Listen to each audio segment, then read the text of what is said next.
Welcome to the show, everybody. On this episode, we are talking about leadership, and we're talking about that because Clint has moved into a leadership position. So, the things that we go super deep on is how to scale sales results when you are the leader, how to put the right people in the right seats, and is how to make sure that you're being the most efficient as you can as a leader. We also talk about, as a salesperson, how to deal with bad leaders and good leaders, and how to stay in front of that. Um, if you're getting any value out of the show, please share it with someone else. There's a lot of episodes now, and we cover a bunch of different topics. And if you don't know where you are, if you're not sure where you are on this scale of D, I, S, or C, let us know. Send us an email, assessment@salesthrowdown.com, and we can get you hooked up with one of the assessments, and that way you can know where you are. I hope you enjoy the show. Ladies and gentlemen, welcome to the main event. In the D corner, we have Clint the Cleaver Bigelow. In the I corner, we have Al the Gambler Daniel. In the S corner, we have Nan the Promoter Foreman. In the C corner, we have John Small Mountain Hill. Let's get ready to throw down! Welcome to the show, everybody. Today we are talking about a relevant topic to at least one of us here at this table, and it's about kind of what happens when you're good in sales, right? When you own the craft, right, and you own your knowledge and your progression, you get good. What does it lead to? And that's particularly relevant because Clint has made a change. Can you talk about it a little bit? Sure, I can do that. All right, go ahead. So recently, I've made a change to a management role over sales and engineering and pre-construction side for my world. Now, this is with a different company, though, right? It is, yeah. So leaving one, don't look back, move on. Right. So yeah. So we've all, I think, have had bad sales leaders. Sure. Hold on. But he also gets a title, right? Hold on. Sure. So you're vice president of the corporation. So you're running Agreed. You're running from the top. To me, that's a big deal. Yeah, I don't know. I absolutely think to it's a big deal. To some, it's not. For me, it's about realizing that I think that what I know how to do, my processes work, and using those to push another organization forward. Mm-hmm. I mean, I think that's big, right? I think as salespeople, a lot of times we get bogged down by that you can't or don't do or do what I say, and you know how to do the right thing, right? And look, guys, I've been stuck in that. I've been a part of that, those organizations where it's, hey, that sounds like a good idea. Maybe do it our way for a little while. And I'm thinking, man, as a high D, I know how to do this. Just let me fly. If you let me fly, I win. And not everybody thinks that way, right? Not everybody in leadership thinks that there's a confidence, right? There's a certain mentality of leadership that will let you work within your limitations. So something stuck out. You said, I win. Did you mean we win? The team? No, I mean your I win. company win? Well, that's an important distinction. Hold on. That's when that little plaque on the front, you guys read that first. I won. Right. Now sit down. So maybe reword it that I mean, if you win, we all win. Look, I can take it back to all the way back to the Marine Corps side. Your team is. Wait, you're in the Marines? I was in the Marines. Yeah. Oh, okay. If you didn't, It's been a while since we talked about that. yeah. So And look, once For people who once may you not are, know, you are. right? Yeah, for sure. That's a good question. team orientation, small unit leadership, right? There's a certain type of leader that can really harness the talents of people in their team. It's big. It's important to talk about, right? Not every leader can recognize talents and harness it, right? Some people view it as a threat. Some people look down on the people that they have on their team and they say, oh, shit, I can't let that guy fly because he's going to surpass me. Well, it's got to be my way. Well, Sure. Or let's call middle management douchebags. It really is. I Middle mean, management but look, is what he was trying to say. yeah, Something like in that. a nice, cordial way, sure. I'm not saying that I've worked for those people that, look at me and think, oh God, I got to harness this guy because he's going to be a threat to me. I'm not saying that. But what they didn't do was use me to my full potential. And that's, guys, you guys are listening to this and you think cocky, asshole, ego driven. Yeah. Well, because this is really interesting to me because out of the box, I don't view this is a blanket generalization. I don't view D's as very great sales leaders unless they've put in the work that you have, right? Well, To be self-aware and to understand that different people have different Sure. motivations and they Look, take in information differently. me coming in as a leader of an organization, if I could go back to 2009, 2008, 7, Ramadi, Iraq was big. People were, bad situations, right? Mhm. You had 19-year-old kids learning how to deal with it, right? Learn how to lead teams. I look back on that and I think, man, what can I take away from that? I take away things like, man, you had a great team, but maybe you didn't know that those personalities that you had were the right fit, right? Or they weren't doing the right job. So I take a lot of that stuff and I'll go back to a great book, man. Extreme Ownership, Jocko Willink, Leaf Babbitt, man. Yep. Fantastic book. John, I know you've read it. Books like that, they're funny because they harness all those tools of, I'm a good leader. I feel like I know people, but I don't know how to move forward, right? So books like that, information like that, information what I'm talking about is don't be scared as a leader, sales leader, operational leader. It doesn't matter. You got to look at your team and realize that people have strengths, and that goes along with DISC, D-I-S-C, right? So you may be a D, you may be in a leadership position or an S, and you look at people as threats, but you can't. You got to look at these people as they have talents. They're here for a reason, and how can I utilize them to make our team the greatest, right? So I'll tell you this as a salesperson. I've been in a couple different organizations. I've worked my way through the ranks. I've had a couple different types of leadership, and I'll tell you this: if you don't view me as a strength, I will leave you, right? And that's tough to hear. I'll leave you, and I'll go do it for somebody else. And I've talked about this a bunch.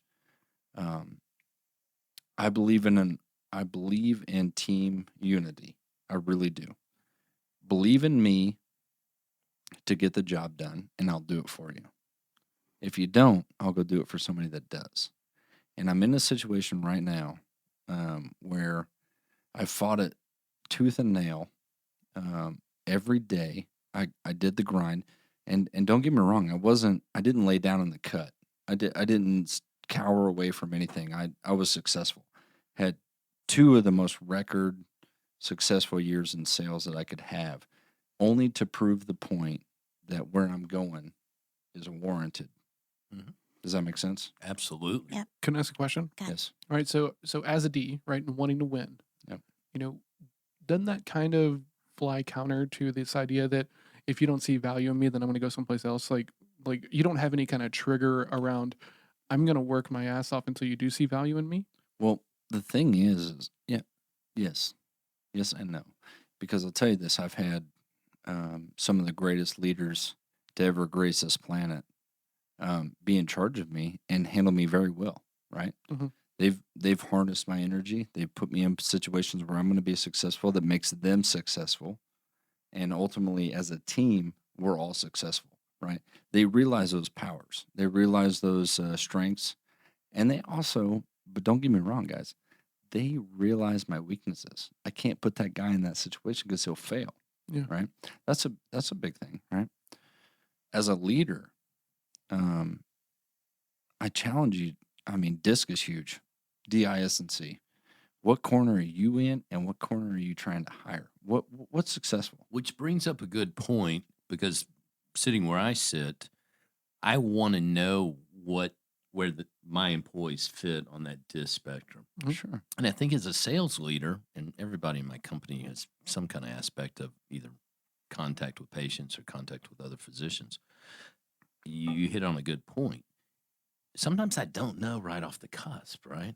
And so some of these analysis, programs out there or the questionnaires that give you insight, I think are real valuable tools They're huge. to shorten that learning curve. Because if I stood around somebody long enough, but sometimes if you're in a sales leadership position, you're going to get a glimpse of that person. You're going to get their shiny side, if you will. Yeah. Well, Doc, everybody looks good on a resume, right? Right. On And paper. and if you got to call they put down 3 references. You think they're going to put down bad references? You're crazy, yeah. right? There's a game going on there. I mean, Right. I just went through this, right? So, I get a call from my new employer that says, "Hey, man, your references reached out and sounds fantastic. Everything you said." Well, of course So I it did a did. good Of course. job. Do we do okay? And I Yeah. want, Oh man, I Look- totally threw him under the bus when they called me. yeah, of course. Like, oh, I was But the supposed thing to is, say that? as a high D, I actually put a guy on my list that if anybody was going to tell the truth about me, if anybody was going to say anything, but that's my confidence, right? That's my ego. I don't care, because if you're going to say some shit about me, I've already said it, right? It's already known. And that's a big, I said it's a big deal, but that's a high D trait, right? It's like, look, the proof's in the pudding. Ask me all the questions you want. I'm here. Okay. What do you do? But that's something I'm going to do next time, right? I'm going to find the guy that would say, because I know who I'm talking about, that the inflection wouldn't be there. It wouldn't be happy cakes, but he would say, "Did a damn good job." But Damn it, right? But let me tell Yeah, you, yeah. let me tell you about this guy. Yeah. And I think that's the thing. So, what's funny about leaders, I'll always go back to the Marine Corps with this, because they taught every single person, and you guys, we got 3 vets up here, right? Mhm. You guys were taught leadership pretty early on, Oh, whether you knew it or you didn't. well, they stack it in boot Yeah, camp, right? right. When you're sitting there, Yeah, whether you knew you were leading or you didn't. Mhm. What you realize is strengths and weaknesses constantly, Mhm. right? Like that's your first initiative, is to look at people and say, okay, are they physically strong? Are they mentally strong? What do they know about knowledge of the Army or the Marine Corps or the Navy? What do they know? That's They so were- vital in sales And and it is. relationships. Mhm. And But that's a great point, Nanette, is that that's really vital, right? Because in a sales role, and like, okay, in Doc and Nan's field, in medical sales, you got to be technically proficient. You can be the greatest smooth talker in the world, but if you can't talk to a surgeon, Yeah. what's the point, right? In my world in construction, like, man, look, there's a million salespeople out there that can walk into a room and say, I am a salesperson. I sell all of this stuff. And they say, okay, but how do you do that? And a lot of salespeople say, I don't know, man. Let me introduce you to my ops guy. And that's okay. I'm not There's not push- anything inherently wrong with that. look, I'm not pushing you away from that at all. What I'm saying is that if you can gather that confidence to talk about those things, go ahead. Well, when you said, "Let me introduce," if that is perceived as part of your team, Well, you can set that up. then you can really run with that, But and it shows depth but- and breadth. but and- those But that's hard for a D though, right? It to is. be to be willing Sure. to pass the baton. I would never. So no, but if Okay, he's so one of your inherently- guys, No, I would never want you to go around me and talk to one of my engineers. No, but if it's under your suggestion that Yeah. this is my man that you Right. need to speak to specific to that event, then that's using your team to its greatest Agreed. advantage, right? So you brought up a good point, and that's what goes back to leadership. So if you're in a leadership position of sales or pre-construction or man, even the president of a branch office, it doesn't matter. If you own a sales team, right? If that's your guys, you're gonna have salespeople that go out there, and maybe you're listening to this and you're that guy that can walk into a room and you can sell the world, but you can't sell the technical side, and you need to bring somebody else in, right? That's okay. I'm not pushing away from that. Your leader, your guy, and if you don't have this, guys, I don't know if I speak for the rest of the group, but I'll tell you this: If you don't have that guy above you that has confidence in you to make the sale or to follow through with the things that you say you can do, go fucking find it. Go find it. Yeah, build that team. I mean, I Yeah, agree. do not try to do this. Even if you're a D, It doesn't you matter. cannot be out there on your own. You're not going to be successful. I think I said this in my original Team D podcast was that I could sell $1 million worth of mechanical work. I can't do that by myself. Yeah. I can try. I'll probably fail at it, but I can't do it. What I told you that we could do, and remember the word we, because we's important. We's a team. Mhm. And that goes from you down, but it also goes upwards, right? And that's where I always struggled with true leadership was, can you lead me? Because I'm an asset to your team. I believe that. I can be the biggest asset, or I can be the biggest biggest ass? failure. I can be the biggest ass. I can. But I can walk in and ruin your day, or I can make your day great, right? Mhm. It's all about you as a leader to harness my energy and put it forth into a common goal. Right? Okay. So to get us a little bit on track, right? So first, there's a great book that talks about this very topic. It's called Good to Great, and I cannot remember who the author is, but we'll put it in the show notes. But he talks about this idea that, you got to have the right people in the right seats, right? And if you do Sure. that, then the bus Yeah, sure. gets to where it's going, right? Well, how many times do you guys listen to people? I mean, I know I do. You listen to sales leadership, and they tell you like, man, I got these two assholes, right? I got these two sales guys. They were pretty good back in the day, but they suck now, right? I've heard that. Mm-hmm. I listen to it all the time. Hell, I might even have been that guy. I don't know. I might even been the guy on the receiving end of that guy talking about me. My thing is that what happened when they were great? When they were great, and what happened to now that they're not great? Well, this is, at the heart of what I'm trying to do with my company, right? Is trying to figure out like what is separating the A players from the B players, Sure. and trying to capture that lightning in a bottle, right? Because it's not And a then personality, John. It's not. No, absolutely right. It's. You of all There's people. so much more. You of all people. Yeah. Jeff. I know Jeff a little bit. Mhm. You of all people should know, and you've worked for both of these people, Mm-hmm. worked with or for. Yeah. You of all people should know that it's not a personality, because on paper you are not a salesperson. Oh, for sure. You're just not. Yeah. High C, I wouldn't hire them in a million years. If that's what they showed up on paper and I was only hiring in that realm, I would not hire you. However, you're one of the greatest salespeople I know. Why is that? It's not because you're on chart the worst salesperson, because that's what it would view as. It's because you're self-aware. You know a process. You stick to the process, and you work throughout it, right? And you know how to communicate with the other personalities out there. That's big, right? So as a leader, do you recognize that you have those people? Can you teach them the traits? Because look, Or do you feel threatened? do you feel threatened? Because look, man, if you feel threatened, you Yeah. shouldn't be there. You shouldn't be leading anybody. You shouldn't be there. Absolutely. And that's a blanket statement. And you know what? I'm going to go ahead and say this, but you shouldn't be there.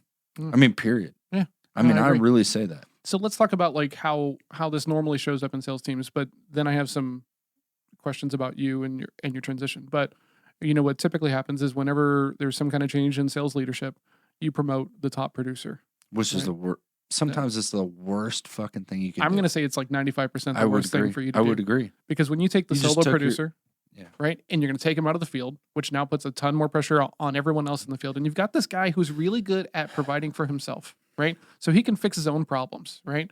That typically leads to a lack of patience. But you said it. You said it. What's He that? can fix his own problems. Sure. No, absolutely. what he's That's good what I'm at. talking about, He right? can't fix everybody else's problems. Because like, the good leader is going to Look, there's a let you 19. fail. Look, man, I will say this over and over again. There's a 19-year-old kid at Texas A&M or TCU or whatever university that's a better leader than you are at 65 years old. Sorry. If that hurts your balls, guess what? Sorry. just because you're old doesn't mean that you're a leader. Just No, I because agree you with that, have yeah, just because you have tenure does Yeah. not make you a leader. absolutely. What it makes you is a really good producer, and you should maximize those efforts, Mhm. right? But doesn't make you a leader of people. I know estimators that could estimate the shit out of projects. They are the best ones. And you put them in charge of pre-construction team, they fail. They fail. You know why they fail? Because they're not leaders. They're estimators. Yeah. And they do that well. And here's the deal: not you're speaking to this point, but to make it very clear, not everyone is meant to be a leader, right? Exactly. Not every person is meant to be an entrepreneur, right? You know, there's Right. so many people I know who start their own thing and then they run around telling everyone else that they need to go out on their own. And a lot of people aren't Well, cut out for it. it's one of the few things that I'll tell you that you're born with. It's one of the few things. What, being an entrepreneur or being a leader? Leader. I disagree with that actually. Okay, and I'll tell you, okay, I'm not telling you can't grow into it. I'm not saying that. I'm saying that some people are very, and it doesn't matter the disc profile. It really doesn't. Mhm. DISC. And I hope you're listening out there because I'm not holding any grudges against any personality trait.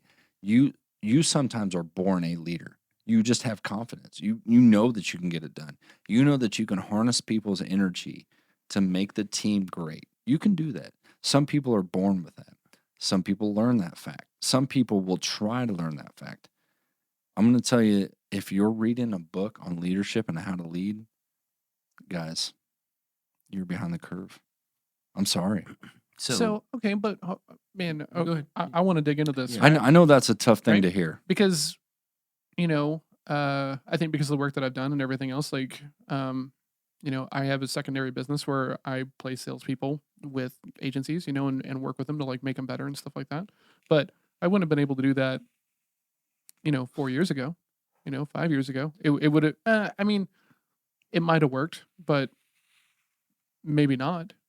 So how did I get from there to here? It's books. It's Sure. working on myself. It's I'm not self-awareness. saying you and can't doing all do this. it. Don't get me Well, wrong. But you kind of just said that if you're reading a book about leadership, you're wrong. I'm right? saying that, okay, let me put it to you this way. The simplest form of leadership, I think we're talking about that today, right? Leadership. Mhm. Simplest form of leadership. Take off running. Get 100 yards down the road. This was explained to me by a very smart man in my life, mentor. Turn around. Are people following you? Because if they are, you're a leader. Or you stole something from them. But you're maybe that's a fucking way to put a twist in it. But I think the simplest form is that if you can talk to people and you walk away and you say follow me and people are following you 10 steps down the road, you're just a leader. People have So- that. Look, John, people have that. But I'm not saying you can't doesn't develop. mean you're a great leader. Hitler had a ton Doesn't- of followers. No, I agree with that. It doesn't Well, that mean was anything. Twisted leadership. It Yeah, doesn't but I mean mean, anything. It just means that yeah. you're a leader. What you do with that leadership is on you. Okay, so that brings up a point that I want to make, that I think great leaders or people that are leaders find value in those that they keep around and that they have underneath them. And then those people in turn find value in their leadership. Well, so there's a value. No, component I there. agree. Let me put it into my world a little bit, and I'll put it into a construction atmosphere. What if I have, for example, it's a big what if, but what if I have John, who's a high C on the DISC personality spectrum? I have him as my sales leader. I have Doc. I have him as doing my takeoff. He's reading drawings. He's looking through specs. He's looking through all these details, right? Shit's gonna fall down, Right. but go ahead. But you see his reaction, right? And I have Nan, the S, who's communicating with customers, right? She's trying to relay all those facts that Doc, who's not efficient at any of this, relaying to her to deliver. Fuck you.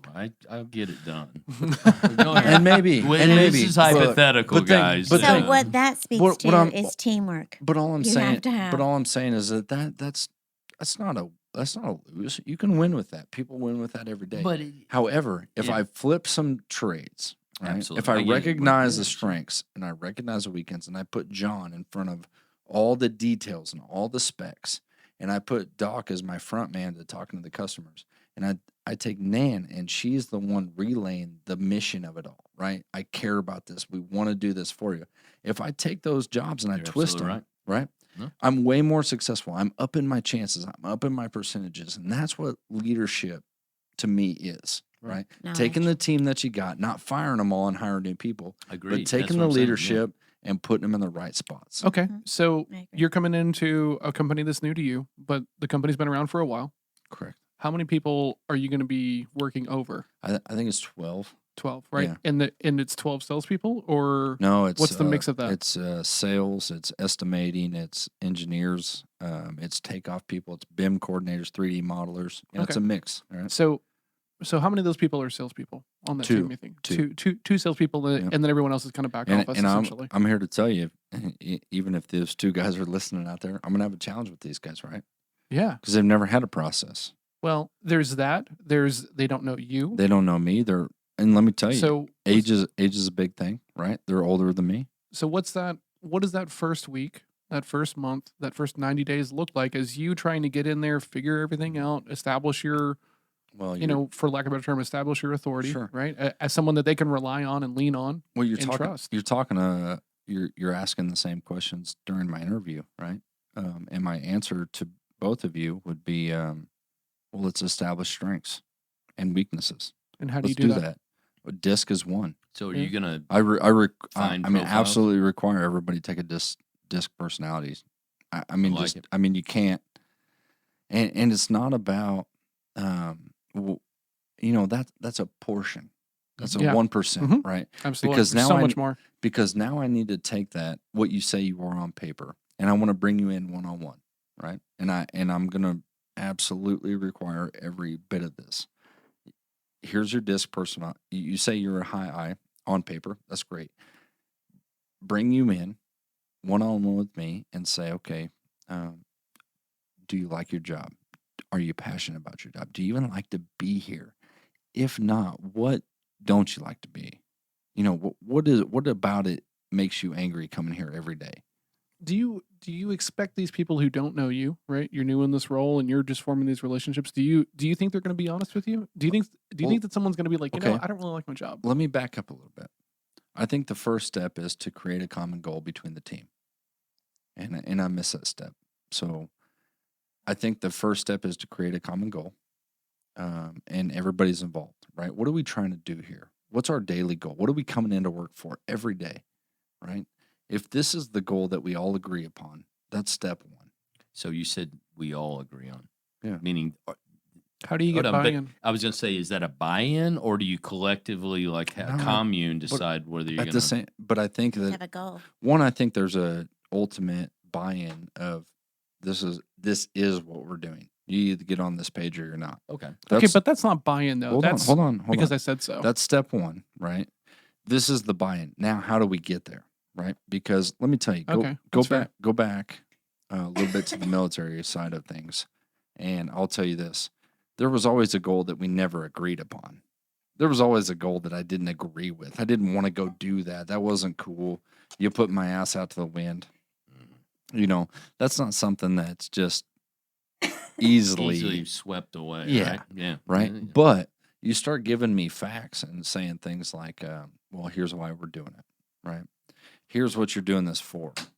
And all of a sudden I start having buy-in, right? So I'm not telling you that it's my way or the highway. What I'm telling you, this is the common goal. And I want to know professionally how you all think we can get there. Mhm. And through that debate, through those assumptions, I want to figure out a common goal that works for all of us. Okay. I think that's leadership. So you're looking for feedback on, hey, here- I'm not looking for you tell me how to do this. I'm looking for give me your opinions and let me make a decision. Sure. It's very different, right? And I think that if you do that, you have common buy-in on the goal. Or okay. And if you don't, well, wait a second. get the fuck out. I agree, but you don't. Okay, but you're What? Tell me. I don't think that people do that though, right? Right? New guy comes in, is he going to clean house? Do I still have a job? Well, are we going to get along? All these things, and then you show up and say, "Cool, here's our goal. How do you guys want to get there?" I don't think that most people are honest enough to say, you know what, Okay. man, I'm out. I So got to go. let me take this to a sales conversation, John. Okay. You're a sales. I mean, you're an expert in this. Okay. I mean, you are. You set an expect. You set a upfront confrontation. You Upfront expectation. Yep. You do discovery questions. You get all this stuff out of them, and then they lie to you, right? Mhm. People can do that. Yeah. Prospects do that to us all the time. You can lie to a salesperson and still go to heaven. They fucking lie to you, right? Mhm. And then you move forward, and it's a bust. It's a bust, right? What do you blame that on? Do you blame that on your process, or do you blame that on the people? So for a long time, anytime I got a no, I thought it was a failure on my part, right? And then eventually I just got to the part to where not everyone's qualified, right? Yep. Not everyone has, problems that they must solve or they don't have the budget to solve it. And so then as a C, right? Because I hate being wrong, and I think as a no for a long time as being wrong. You eventually get to the point to where you trust the process and you do everything you can do, and then everything is fine. So I agree with you. What I'm saying is that if you take that to the leadership side, same conversation, Mhm. and you have upfront agreements with all your people, and they all buy into the process, and somebody lied, that's on them, right? Well, of course it is, but It doesn't make it easy. I'm not saying it's easy. okay. I'm just saying that some people lie, and those people, I would expect they're the few, right? Yeah, They're the few. yeah. Or you got a big problem on you. You got a big problem, right? But you deal with that, right? You deal with it however you want to deal with it. Cut them, utilize their talents into something else. But the fact is, they can lie to you, right? And so can prospects. So can people sitting across from you, looking you eye to eye. They can lie to you. But I have a question course. for you. So, given your personality and who you are, and I mean, you're a leader, when you have a new team and maybe there's somebody who's lied to you, somebody who's not being who they've portrayed themselves to be, do you ever do the sacrificial lamb? No. Why not? As a matter of fact, as a high D, that you guys would probably think that would be my first instinct, is to cut that person, right? Yeah. I'm not that way, and that could be me. I don't know. I've watched it, especially through the Marine Corps, where it says, have we given them all the tools? Have we provided the training to make this person the best they can be? If you've done all that and they still don't perform and they still don't cut it, well, that's a hard conversation to have, right? Look, I provided you all the training. I've done all this stuff. I'm sorry.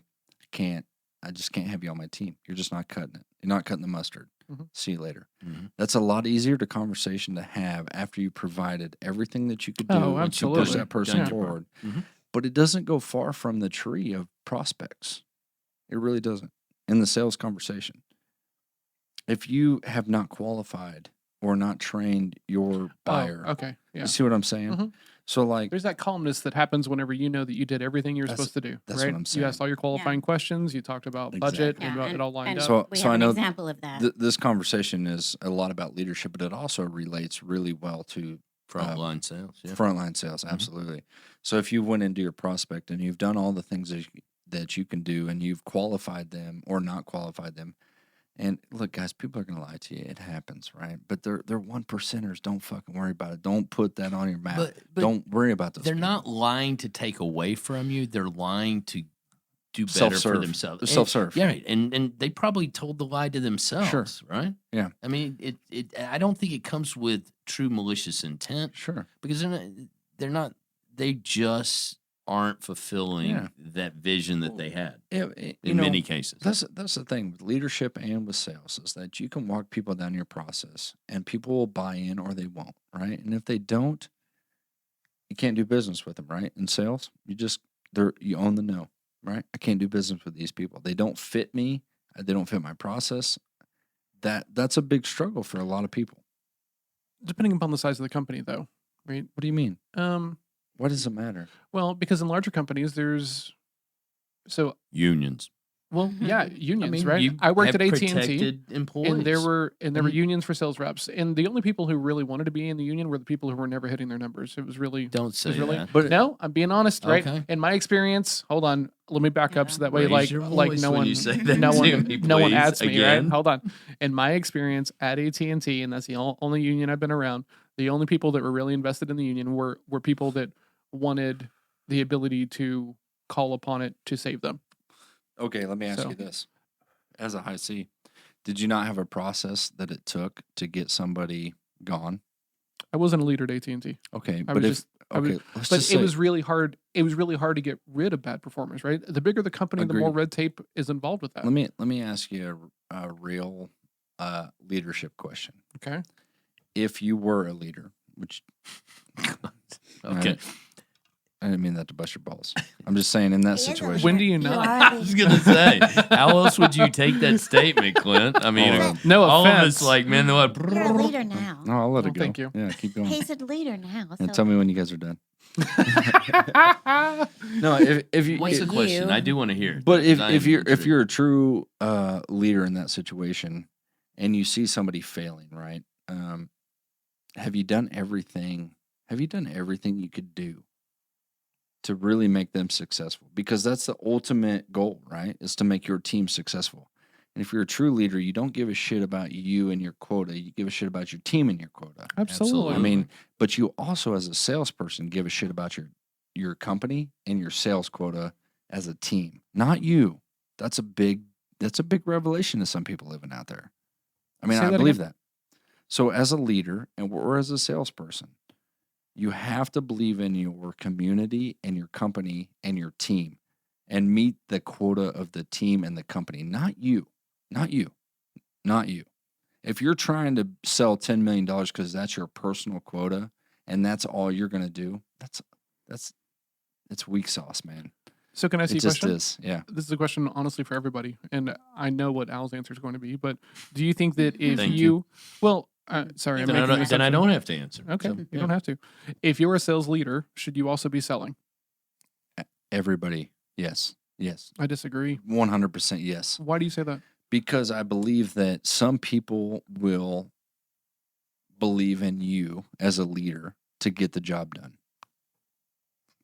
Just that fact alone, Doc is a prime example of this. No, I know, which is why I'm saying that Yeah. I think I know what Al's answer is, but Yeah. but I'm curious for him So to like look, dig into it. if I'm the president of blah blah blah in a Hold on, corporation, can we back up for a second? sure. So let's say that you have two salespeople, Yeah. right, and their quota is $20 million each, because that seems like a good round number for your industry. Sure. And then you also have your sales quota, Yep. because of like how the company's structured, or Yep. it's part of your responsibilities, and that's another 20 million. Here's Right. what I could tell you: is they'd both be at 30. Okay, well, okay, so But the point of it is that I'm delegating tasks to people that I believe in to go do that. And I'm only here to help. And if I can only push sales and if I can help you in any way to meet that quota, I'm in. But Okay, the quota but is the hold on. company, not me. exactly, right? So you're saying no. You're just taking the roundabout answer, right? Because if I got to fulfill my quota, but I'm also supposed to like coach and mentor and bring people along with me to like make sure that they hit their quota, Yeah.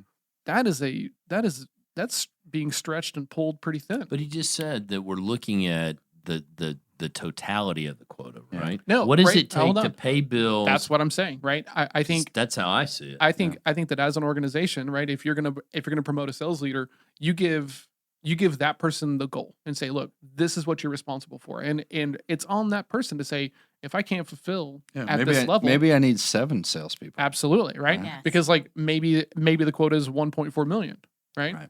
Then Well, or 140 million. But John, whatever you're, it is. you're Yeah, sorry. John, you're talking about a process that has to be developed. I No, mean, but simply put, hold on. I'm really dishonestly asking, because I have a pretty strong opinion about this. If you are a sales manager, should you have a quota that you are solely responsible for? no, Okay. no, absolutely not. across the board, no. Okay. cool. Absolutely not. I'm just making sure, because I think that is inherently kind of And I'll tell you why. you can't play both sides, in my opinion. Well, I think that one's a leader and one's a salesperson. right? But Yeah, I you're think the that. leader should be able to go out and sell Look, No, as an I. example, so let me ask you potentially. in kind of a stupid question back to you. If you were a leader of project managers of multiple construction sites and your quota was to manage $40 million a year, do you have to go out to the construction sites and run jobs to meet up your let's just say $10 million of the 40? No, you don't do that. You run project managers. Yeah, you better right? be a good Well, enough it leader depends that you upon don't the need scope, right? I mean, Agreed. and that's why But- this is so important. But most people in leadership, it gets convoluted, right? Because on sales, we think that, oh, you're a salesperson. We need to promote you to be the leader of salespeople. Mhm. So therefore, you have 2 salespeople underneath you, but you're still a salesperson, right? Yeah, that's not really a sales leader. That's kind of what you're talking It can about. be though. It All can right, be. because as a sales leader, you're in charge of scalability. Ah, that's a good point. No, I agree. That's your job. And if it means that you're assisting, if it means that you're part of the process, I don't care what it means. If we're looking at how we scale this up, Mhm. then that's business success, which is sales success, depending on what industry you're in. Well, I think it all develops back to your we'll say process, your cookbook. If you have 2 sales leaders that are doing 40 million a year and your growth is 60, the house takes 20. Right? Cuz that's your scalability. That's what you can do. So the house is me and whoever else there Sure. is Yeah. underneath that, right? To make up that other And I portion. even my arena, we But call look, if I can only do one, then that's all I can do. And that's all in your process. That's all in your cookbook. Then that means that the salespeople, the outside sales reps, have to go do more because I can only do one. But it doesn't matter. I'm the leader, and I have to delegate that task. No, I agree. Okay. We're not. I don't think that we're arguing the opposite sides of a point here, are we? Oh no, I don't know. Right? Like inherently, in my opinion, you get the goal from like senior leadership. Depending upon how big the company is, and if that goal is not scalable for one person, then you start to go say, okay, cool, let's bring in a Yeah. team. Let's make sure that, Yeah. that we can hit Ma- this goal. Maybe you're that guy. Maybe you are in a leadership position that can do that. Chances are it's not scalable. Chances are. Maybe for the first year, right? Your goal is 40 million. Your outside sales rep can do 30. You're one. Mhm. Where you got to make up the 10. But what happens next year when you got to do 30 and 20 or 30 and 30 or 40 and 40? Well, you right? bring on other salespeople. But that's the point, right? Is that as a leader, you should recognize those attributes to say, okay, I need 2 salespeople. And if I train them up right and I do a process and this process works, And given. I get it because sometimes the territory becomes there's a shift or they're new players or you're selling into a market that now has more targets or it has less targets. Mhm. So as a manager, you start looking around at where do we find our business? Is that class growing or is that class shrinking? What are our margins looking Yeah. like? What does it take to make the same money that my people made last year? but let me Those are all real management questions. They are, but let me take you back. Let me take you back a little bit because if you don't prepare for, let's just say 2020 beforehand, right? If you're walking into 2020 on January 1 and that's your fiscal year, and you're saying, "Oh, by the way, we want to grow 20% this year," Mhm. it's too late. Oh yeah, for It's sure. it's too fucking late. You haven't prepped. You haven't done anything. You haven't hired anybody to do that. Your cookbook says you can't do that, or maybe you can, but not with these people that you have. Right? It's too fucking late.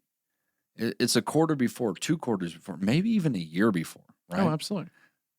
But the point of it is that you're talking about solving a solution on January 1 to step into January 1 and go forward. It's too late. It's just too late. That's prior. That Damn is. it, that's what's been going Look, on. hold on.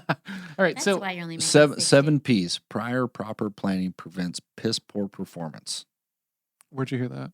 This Marine Corps all day Yeah, I long, know it baby. is. But it That- works. Really? But it works, right?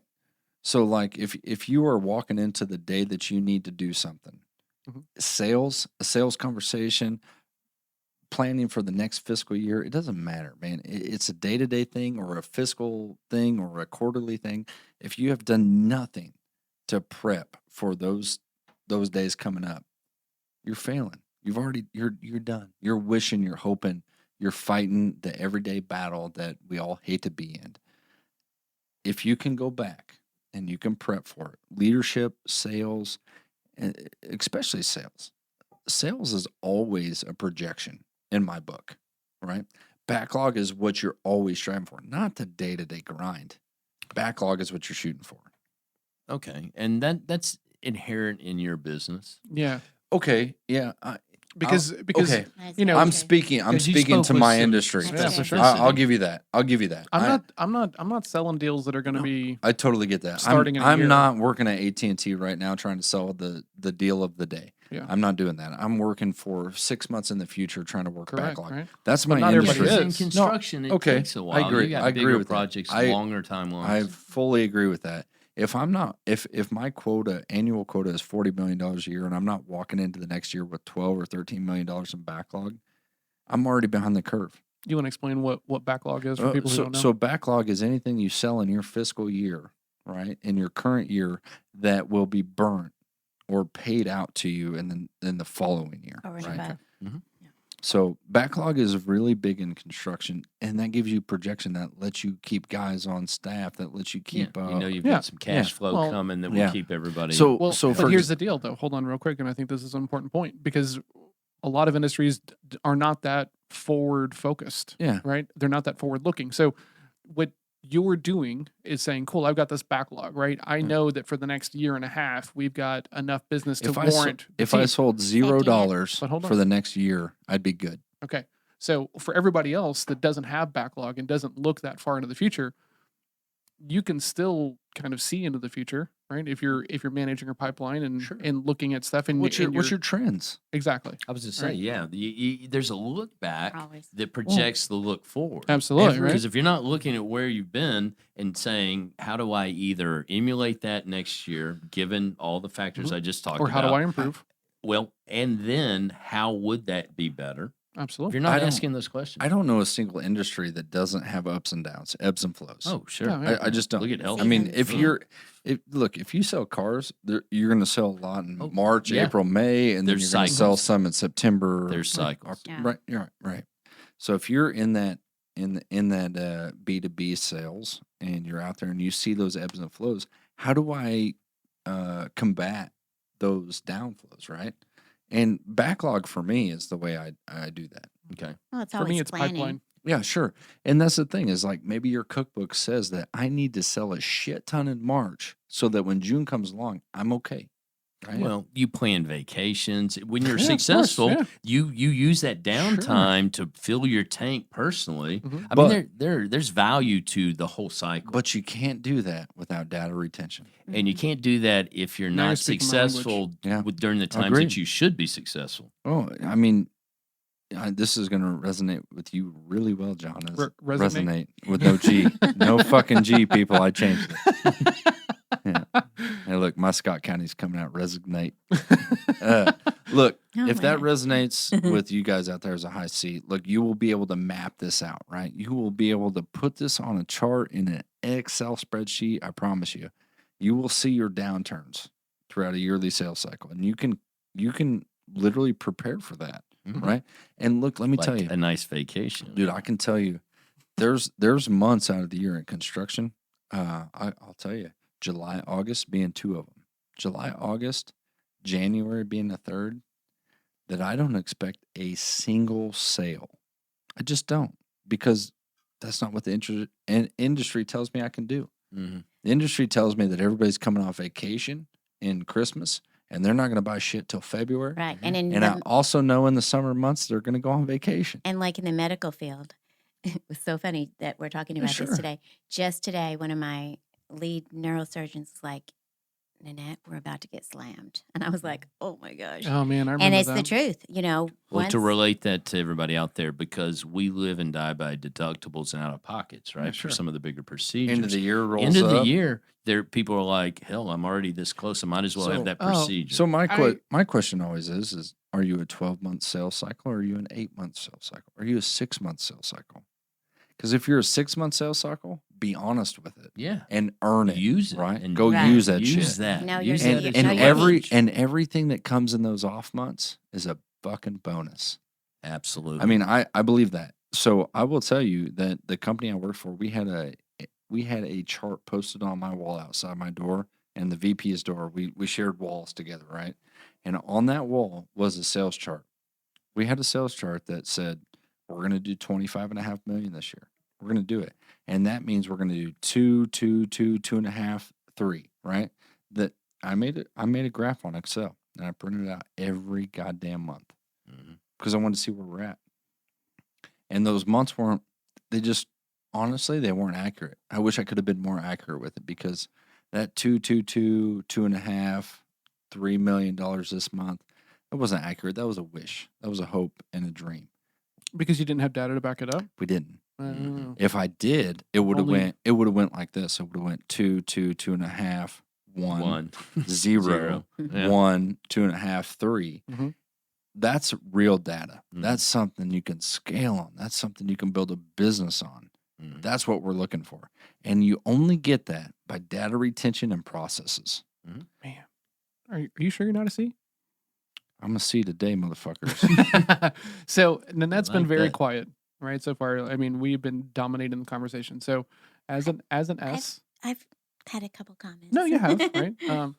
I'm curious what when you're trying to define like what a good sales leader is for you, right? Like what are you looking for, right? And if you were in a spot to where you had a bunch of salespeople under you, like how do you think you would handle that?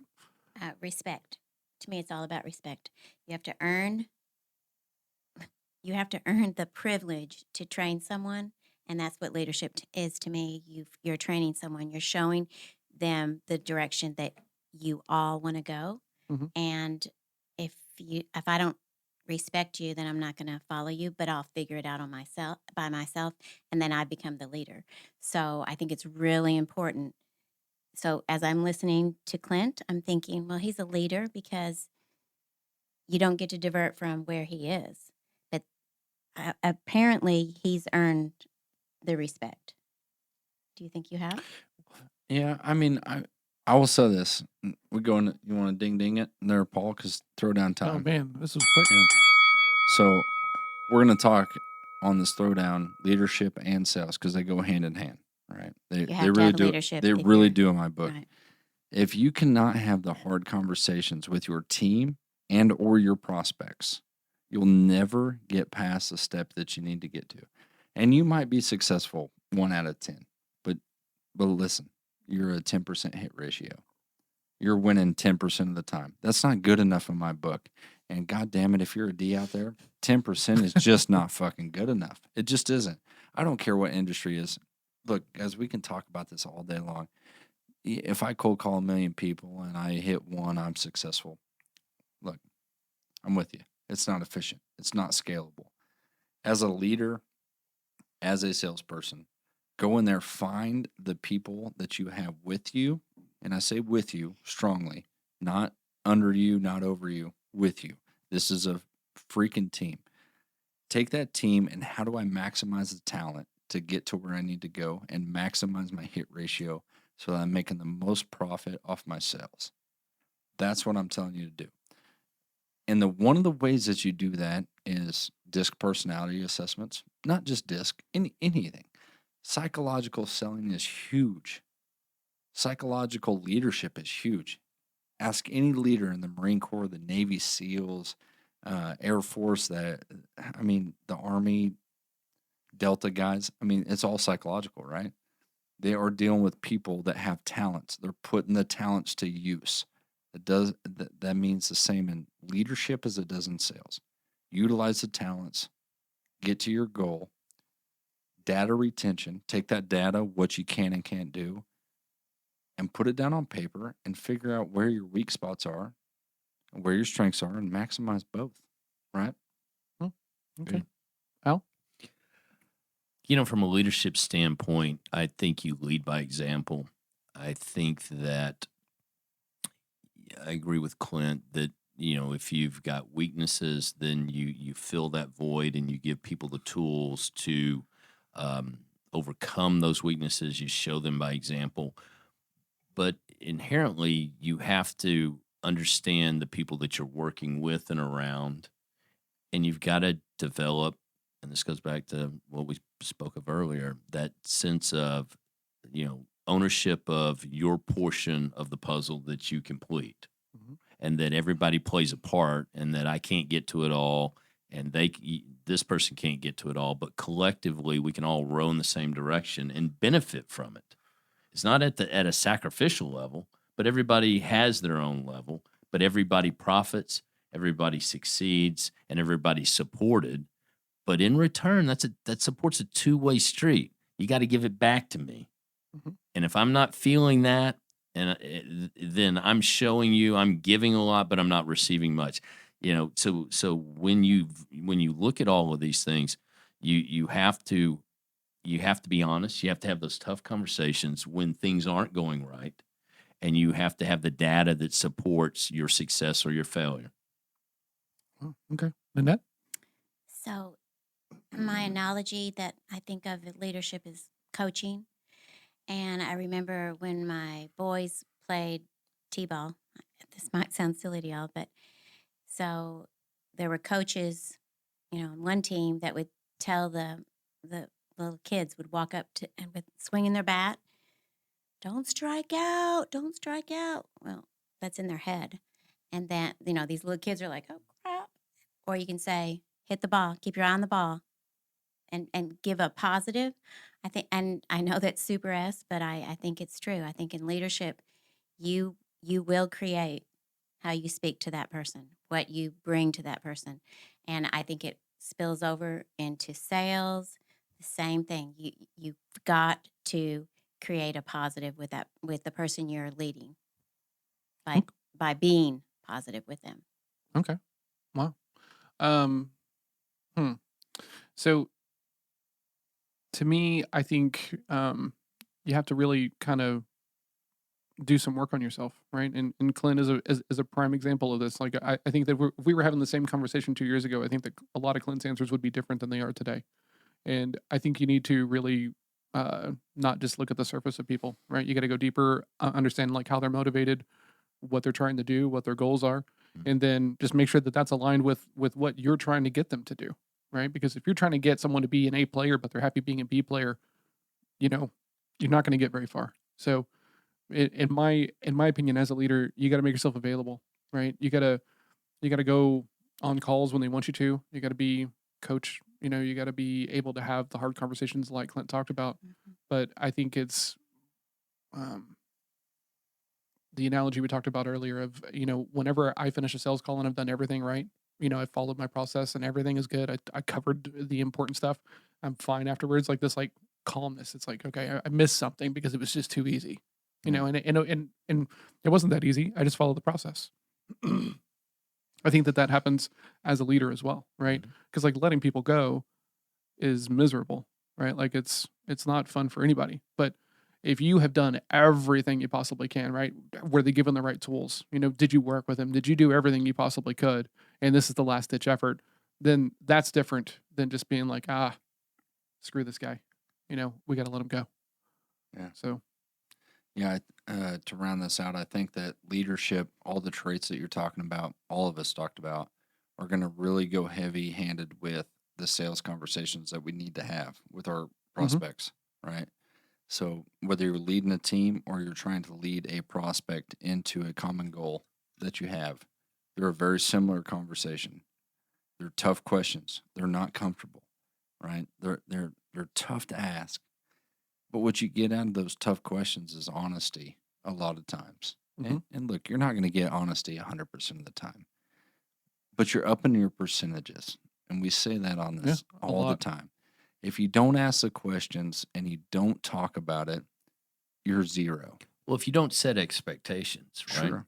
Yeah. And make them realistic, and then show pathways to Yeah. those expectations, then I It's agree. thinner. Then Yeah. you're setting yourself up to fail. Yeah. You're ruling by abdication. You're just throwing guys out there saying, "Well, Mhm. hey, you went through the training. Hell, Sink or get swim, out there, bro. get out there and do it." That's Yeah. the way I. Well, all right, great. Your management style sucks. Yeah, My agreed. my thing always is with leadership versus sales conversation. They're the same thing in my book right now. Is that if you don't have the hard conversations, you started with 0, and if you have those hard conversations, you're only upping your percentages to get more successful down the road, right?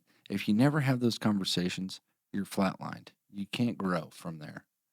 And those tough conversations suck. Look, as a D, it's easy to say. As an S, it's not so easy. But if you have them, I promise you, you'll feel better about yourself. You'll grow from it. You'll learn from it. And you got to take those experiences and grow. And if you grow, you're just upping percentages. Absolutely. Well, man, congrats on the new role. Yeah, thank absolutely. you. Congratulations. Thank you. Right? Well earned. If you're listening to this and you want to shout out to Clint for congrats, you can hit us up on Twitter, on Facebook, and Instagram. Everything is at Sales Throwdown. Team D. Hashtag Team Yeah, D. hashtag Team D. If you want to take this assessment and you're not sure where you are, right, reach out to us. Send us an email, assessment@salesthrowdown.com. We can get you hooked up. If you want us to come in and talk to your teams, we can talk about that as well, because this is not just for salespeople. It's also internal communications. There's so much more to this than just the sales thing. We just all happen to be salespeople. So Tip of the iceberg. tip of the iceberg for sure. So if you're struggling with your sales leader and you want some help with that, reach out to us as well. We can talk to I you. got a lot of shit to say. I bet Clint's you good do. with a gun Yeah. from way over there. So follow us on social media. Everything's at Sales Throwdown. Subscribe if you're listening to us on your podcasts, and if you're watching us on YouTube, thanks a lot. Subscribe, and we'll be back next week. Yeah. Thanks a lot, everybody. Hey, shout out to the folks from Vegas. Duck's trying to get her plane ride. That's right. Have a good night.